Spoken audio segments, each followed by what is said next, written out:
Salut et bienvenue pour cette nouvelle interview où nous avons interviewé une nouvelle artiste qui s'appelle Just Lucy sur les réseaux sociaux. Elle vous apportera et donnera les meilleurs conseils en tant qu'artiste de la nouvelle génération et parlera des matériaux qu'elle préfère utiliser dans le dessin. Enfin bref, on la remercie énormément pour sa participation, on espère que ça vous plaira. Pour tous ceux qui regardent la vidéo, n'hésitez pas à checker la barre d'infos, tous ces réseaux sociaux sont en barre d'infos et on vous souhaite une excellent et très bon visionnage.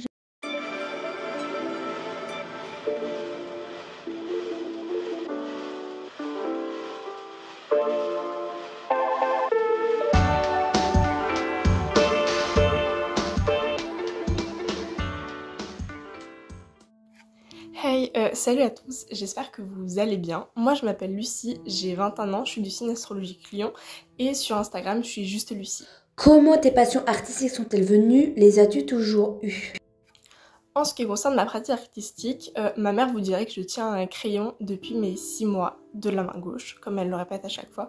Mais personnellement, je pense que ma pratique artistique s'est beaucoup développée grâce à ma grand-mère paternelle qui aimait beaucoup le dessin et qui aime encore beaucoup le dessin, la peinture, etc.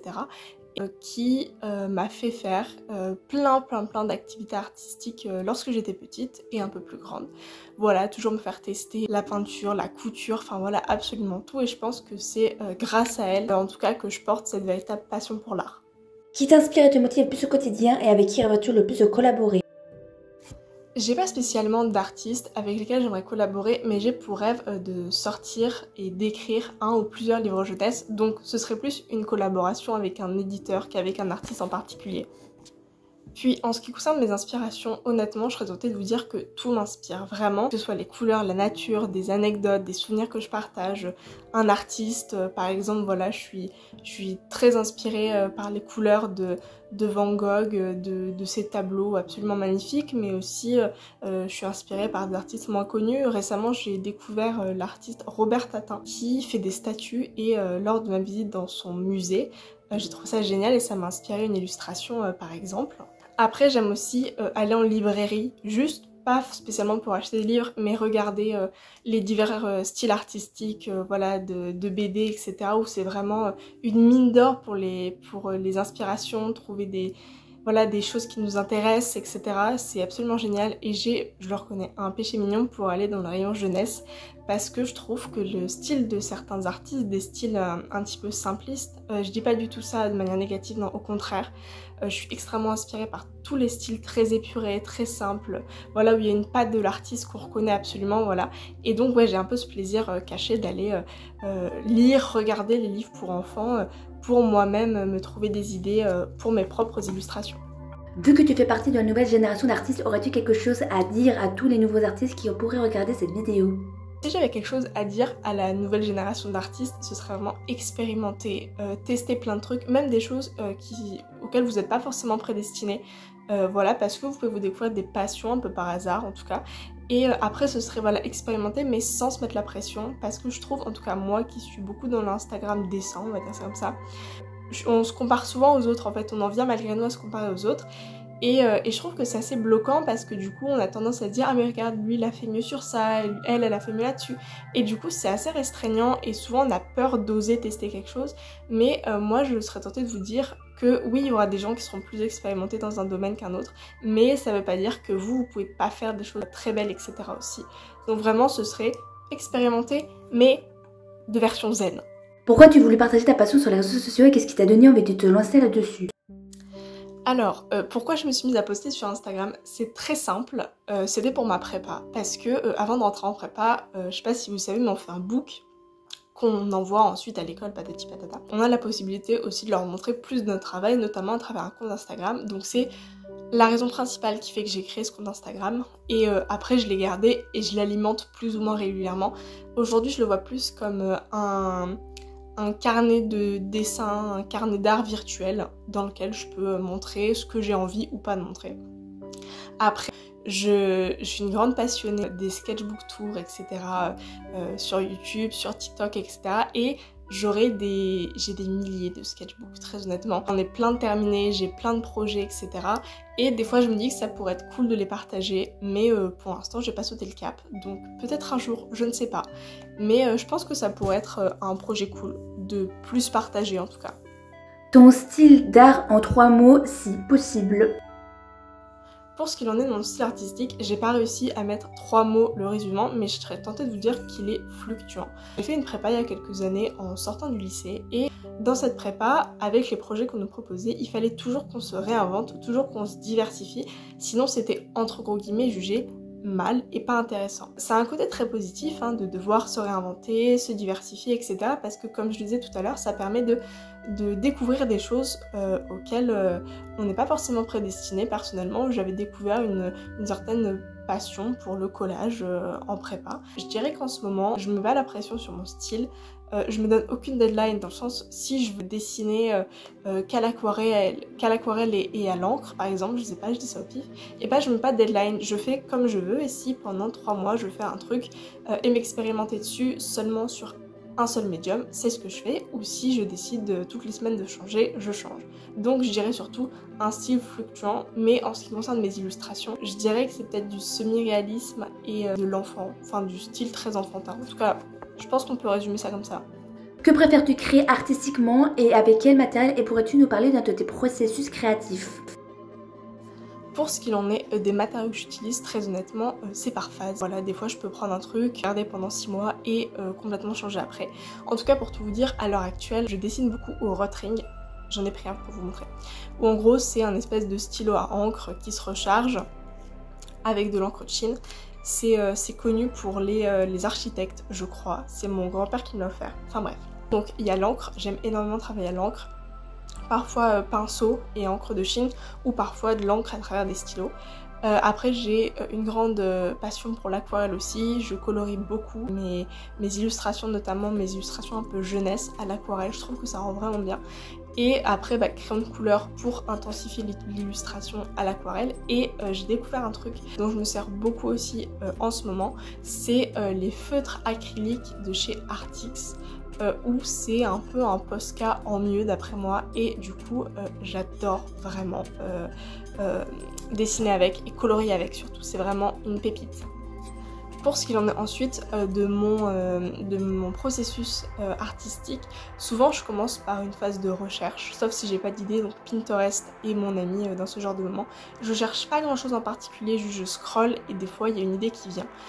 Donc ensuite quand cette idée elle est venue, je la mets en forme dans un croquis au crayon de couleur, parce que je trouve que le crayon de couleur se fond plus lors de la coloration que le crayon de papier, en tout cas c'est mon avis. Donc je fais un croquis plus ou moins détaillé au crayon de couleur. Par la suite j'encre, donc que ce soit avec un pinceau, un stylo, un Rotring, ce que vous voulez. Et après je passe à la colorisation, mais j'ai un petit faible aussi pour le fait de directement dessiner sans croquis et de construire l'illustration en fonction de ce qui se présente en fait lors de la création sans crayon de papier, sans gomme, sans crayon de couleur, etc.